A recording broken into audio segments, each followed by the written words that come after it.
What's up, fam? This is your man Shannon coming at you again with another segment of the You're So Witty broadcast. Hopefully everything's going good in your world, and if it's not, keep praying. I'm sure things will turn around. I wanted to bring a question to you. Who's really winning? Who's really winning? And what I mean by that is, a lot of times we look at situations and we think we see the winner, but we really don't. I wanted to bring a couple of scenarios to you.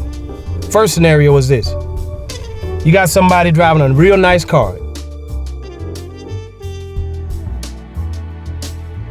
Everybody oohs and ahs when they see this car, but that person struggles to pay that car note, or they wish that they had a little bit more money after they pay that car.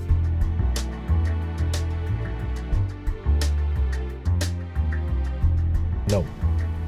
You take a person paying $500, $600, $700, $800, or whatever they paying for the car note, but then you got somebody else that owns a car. It gets them from A to B. Not too bad of a looking car. It's not as fancy, but they own it. Who's really winning? Who's really winning in a situation like that? Stands the reason we need to ask ourselves that on everything we do. You look at a person that makes $100,000 a year, yet you have another person that makes $40,000 a year. The person making $100,000 a year is in $99,000 worth of debt. The person making $40,000 is only in $5,000 worth of debt. Who's really winning there? Who's really winning? I think when we change our perspective on things, we'll see what looks like winning ain't always winning. You got another scenario where a person has a big house. House note is out of this world.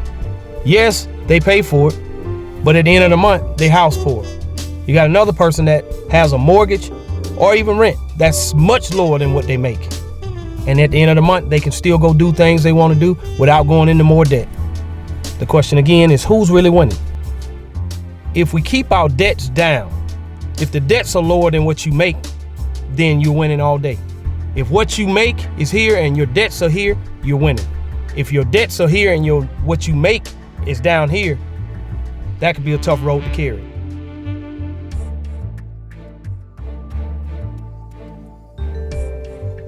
So we really have to restructure some things sometimes. It took me a while to learn that it's not what you make, it's what you can keep.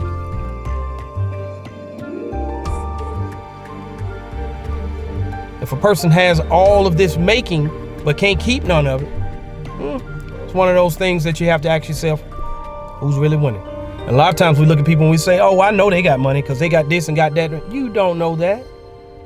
People have business cards and say they got this and that and all the time and may not be doing any better than you. You really don't know. I remember I had a guy one time tell me he was on the other side of money. That was his favorite term. He didn't work for anybody. He this, that, and the other. I didn't go looking for it necessarily, but it kind of showed out in the wash that he had none of what he said. But if you listened to him talk, you would have thought he was the richest thing on the street. All I can say is you really don't know what anybody has. The key is to be frugal and to be good with what you have. And then you ask yourself the question again, who's really winning? And you'll see that you're winning every time. Well, that's a quick message I have for you. Hopefully you got something out of it. Hopefully if you get something out of these messages, we ask that you like and subscribe. We'd love to add you to the family. Well, until the next time, ask the question, who's really winning? This is your man Shannon saying, you too are so witty. God bless. Peace.